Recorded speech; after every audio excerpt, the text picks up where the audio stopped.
Welcome to New York Game. All right, we have ourselves a series as the New York Knicks second-round matchup with the Indiana Pacers has now become a best 2 out of 3. The Knicks still need 2 more wins to try and advance to the Eastern Conference Finals. And we've got a lot to get into this week on New York Game. So let's get right into it. The Knicks are heating up. It was a rough weekend in Naptown and a rough Game 4 for the Knickerbockers, who were destroyed by the Pacers 121-89. Now, all the attention turns to a big Game 5 on Tuesday night at the Garden. Let's recap Game 4 and look ahead to Game 5 with the founder of Still Knicks Fans, my guy, Ron Hunter. Ron, how you doing, man? I'm good, man. Feeling great. Thankful to be here. Listen, it's always a blessing to be here. Glad to have you here because you've had me on your show a couple of times. I appreciate you doing that. I had to get you here on New York Game to talk some Knicks hoops. And Ron, we got to get into it because I thought you were going to come here after Game 4. I thought it was going to be a little happier for the people.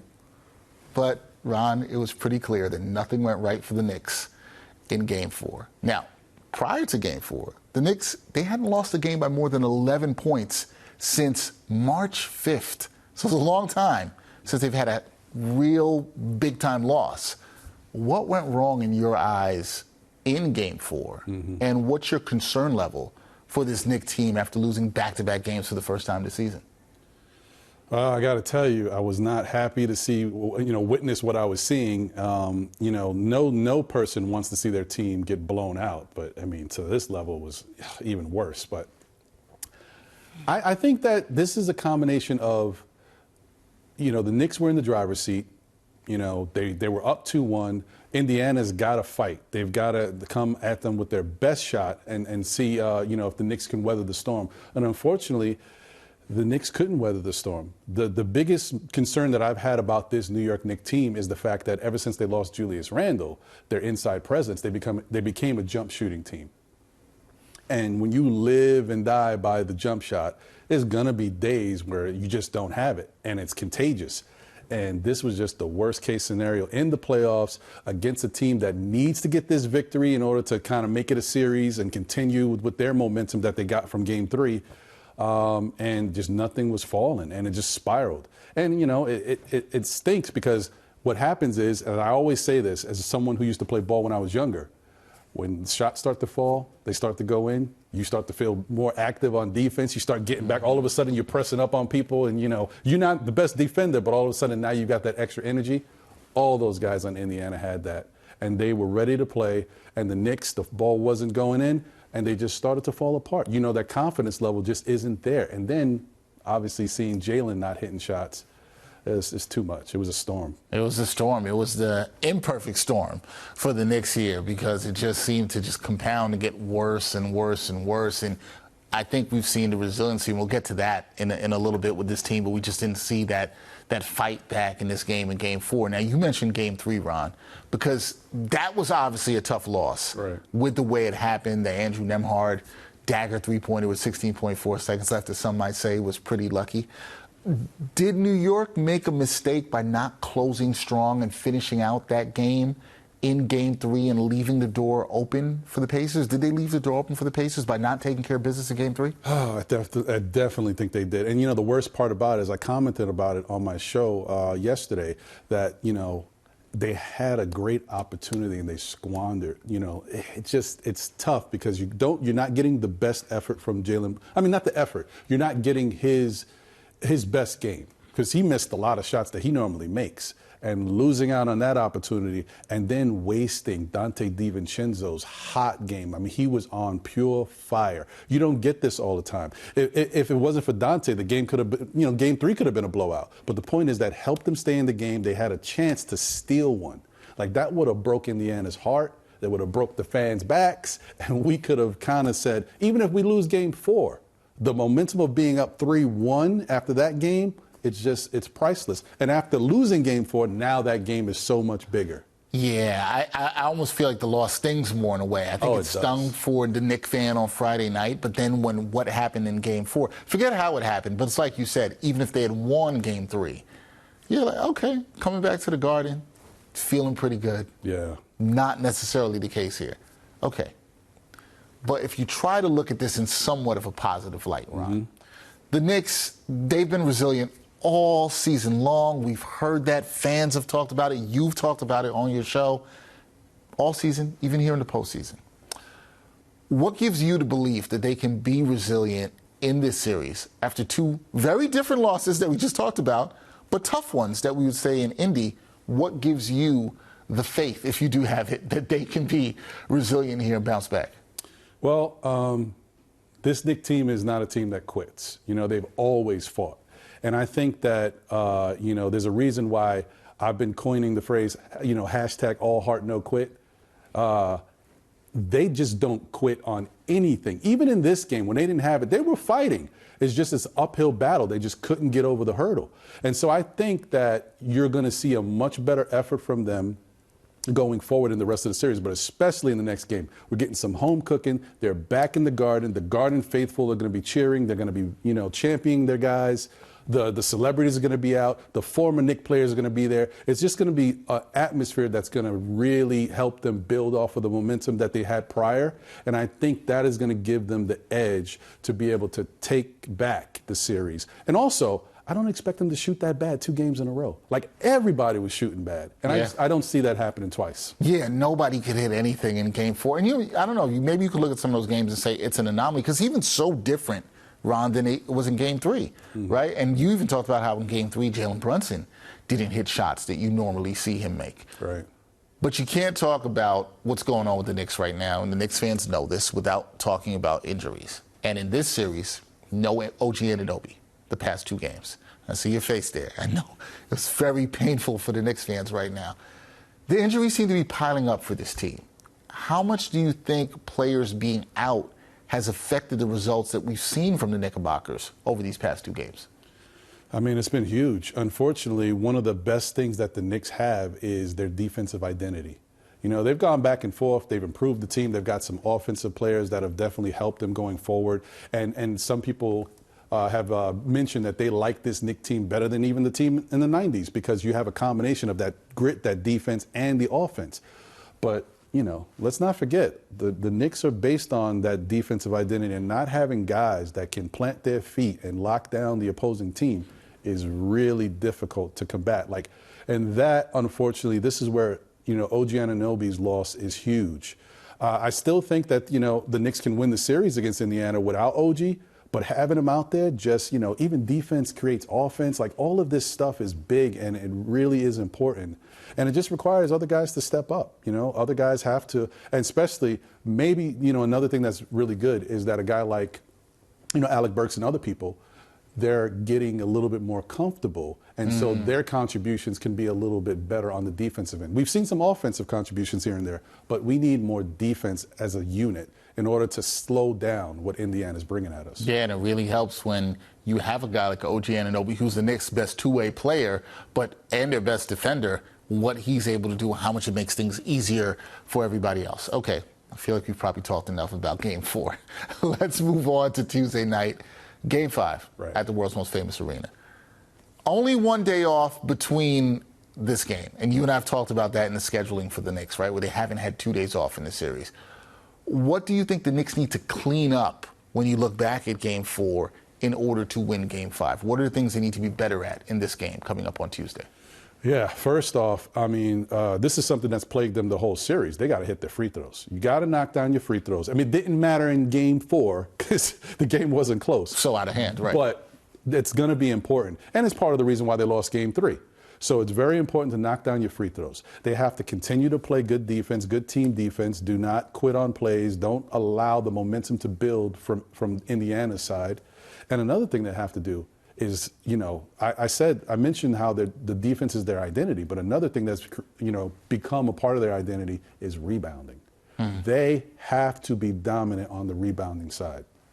Defensive, offensive, that is the key. It's one of the things that you could point to last year when they were very dominant versus the Cleveland Cavaliers. The rebounding totals were, you know, astronomical. That's huge for this Knicks team. They've got enough guys to continue to do that, and a special player in Josh Hart. So that's what I'm looking for in Game 5. All right, free throws were huge. I think it's been something that wasn't talked about a lot in Game 3 that you mentioned. The Knicks missed 6 free throws in that, and then you also talked about rebounding. They got out-rebounded on the glass, -3 in that one. That was the difference in the game. Everybody talks about the Nembhard 3 there, Ron, but it's the little things that count sometimes in hoops. You know this very well. Now, you mentioned a guy in Alec Burks. He's now recorded back-to-back double-digit scoring games off the bench. Granted, I do want to note, I know people will hear that from me, a lot of the scoring in Game 4 came when the game was out of hand, and the game was out of hand early. So we know this, Ron. But he has shot the ball well. You'd like to see a little bit more in defense. But are you encouraged that Burks can give this bench an offensive boost throughout the rest of this series going forward? Yeah, I am. I'm actually watching him in Game 3. I was pleasantly surprised that he looked comfortable, even though he hadn't played with the team. He hadn't been a part of the rotation. He took his time. Another thing about Alec Burks, if you watch him in the times that he wasn't so good with the Knicks, it was moving too fast. Everything was just too fast. And you're just wondering, who is this guy? He's been here before. I don't recognize him. Now, he's slowed down. He's taking what the defense is giving him, and I think that's translating to success, and I think he can build off of that, and I think his confidence level is rising. And another thing I will say, Knicks fans out there, don't forget, Alec Burks may not have showed it so far in this Knicks stint, but he is Mr. Big Shot. So if he gets going and gets more comfortable, you don't know. He might be able to help carry us, especially off the bench. Look, he had hit some big shots in his first stint with the Knicks before, and I do think the shots that he's made matter somewhat because, you know this, I don't know how you felt about this, but I was concerned watching this team, especially when OG Anunoby went down, especially when Mitchell Robinson went down. Right. Where's this bench production coming from? Yeah. And you have seen some of an offensive spark from Alec Burks, so you think that would be helpful going forward. Now, you also mentioned, Ron, Jaylen Brunson. Watching these games, 3 and 4 in particular, following his injury in Game 2 where he had the sore right foot, he's clearly still bothered by this sore right foot. How much do you think the Knicks need their leader, which he is, to come out in Game 5 and set the tone offensively? And what does that look like to you, him setting the tone offensively in Game 5? I think it's definitely huge. They definitely need him to, in some way or fashion, set the tone, because I do think that, maybe subconsciously, the rest of the guys on the team, they're watching Jaylen Brunson miss these shots too, that he hits all the time. That's not it's a deflating feeling. So if he can get out there and get some easy, some gimmies, some chippies, that would be great. If Tom Thibodeau maybe can run some easy sets, some back curls, some screens, some cuts to the basket to get him open. Because the other thing is, shout out to Indiana. Nesmith has been playing really good defense, very, very up in his face, making it difficult, as well as McConnell. But it's tough because I know he's hobbled with the right foot. But prior to this Indiana series, we saw in Game 1 and 2 of the Philadelphia series, Jaylen Brunson didn't have it. He only put up about 20-something points in both of those games. Knicks still won. So he doesn't have to do too much. He just has to be present, he has to be aggressive, and he has to be confident in his shot, and everything else can fall into place. Yeah, it's a good point about the beginning of the Philadelphia series. He shot below 30% in those first 2 games and then was able to start getting going and some of the great scoring we've seen from him. So we'll see if Brunson is able to set that tone offensively in Game 5. Now, of course, all the focus will be on Brunson. I just asked a question about Brunson. But besides Brunson, Ron, which Knicks player absolutely needs to come out and have a big game on Tuesday night if the Knicks are to win Game 5? Who's that player in your eye that's got to step up and produce here on Tuesday night? Well, unfortunately, I hate to put him back on the bus again, but it's the big ragu, man. I think Dante is, but I think it's 1A and 1B. Dante has to play well in order for the Knicks to win going forward. But I also feel like Deuce McBride has to get it going. I think the Knicks are devoid of some offense from certain people in the lineup. It's just how it is. It's the makeup. Even Hartenstein can give you what he can give you with his little floater, but you can't really pencil that in that's going to happen.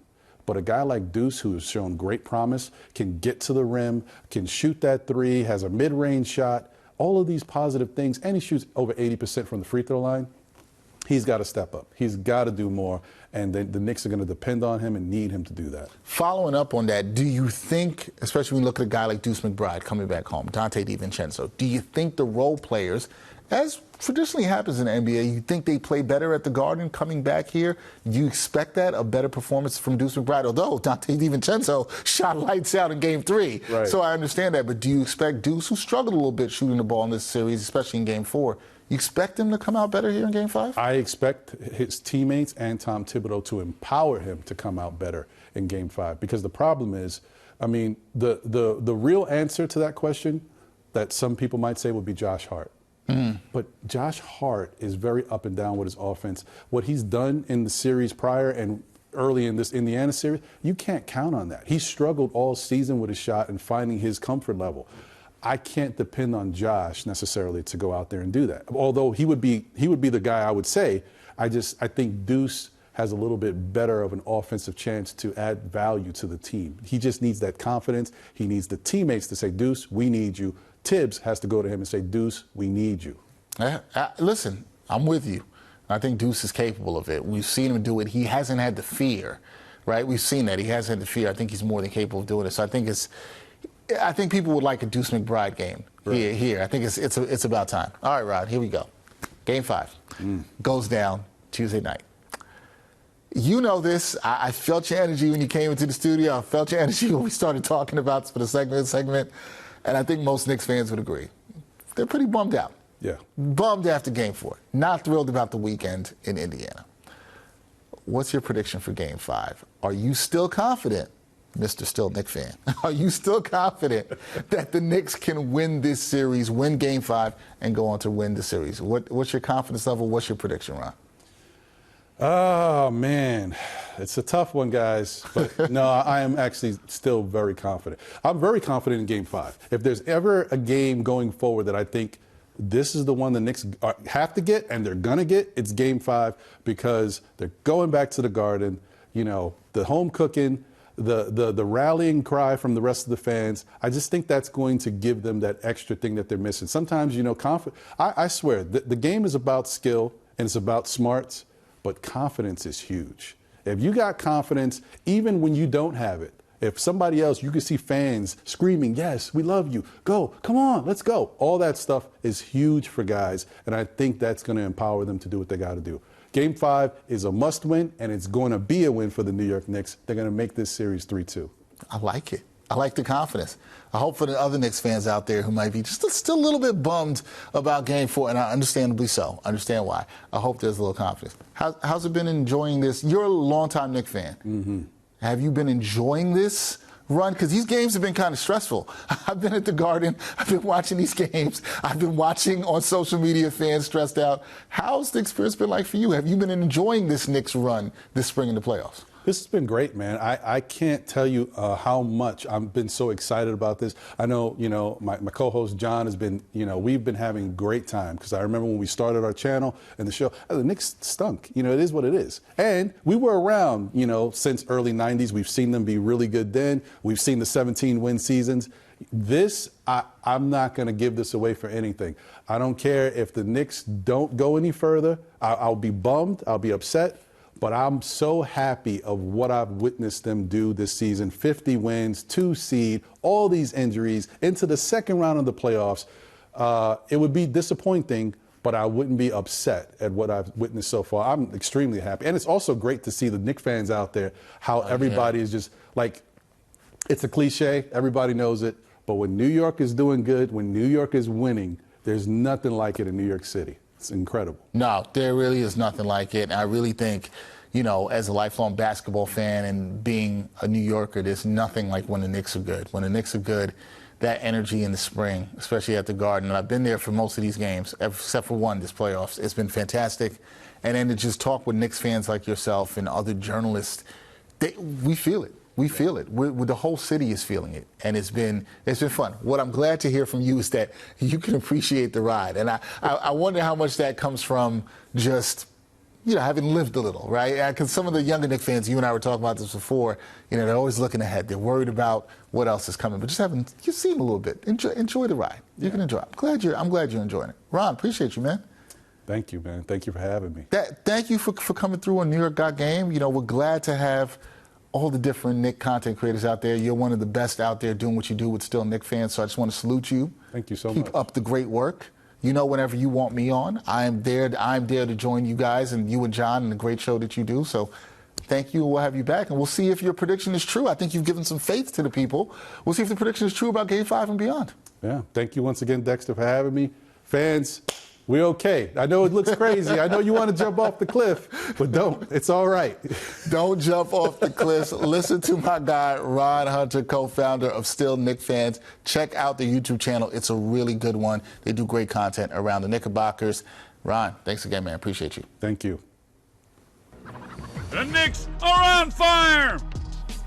So we'll see if the Knicks can take control of their series with the Pacers on Tuesday night for that big Game 5. Be sure to check out our bonus episode this week where we preview the upcoming season for the New York Liberty, which starts on Tuesday down in D.C. against the Mystics. Special thanks to my guest on this episode, Ron Hunter. Also thanks to my editor, Catherine Cooper, producer, Brian Wachowski, and director, Zachary Taub. I'm Dexter Henry, and we'll see you next time on New York Got Game. And thanks for watching New York Got Game. Boom shakalaka!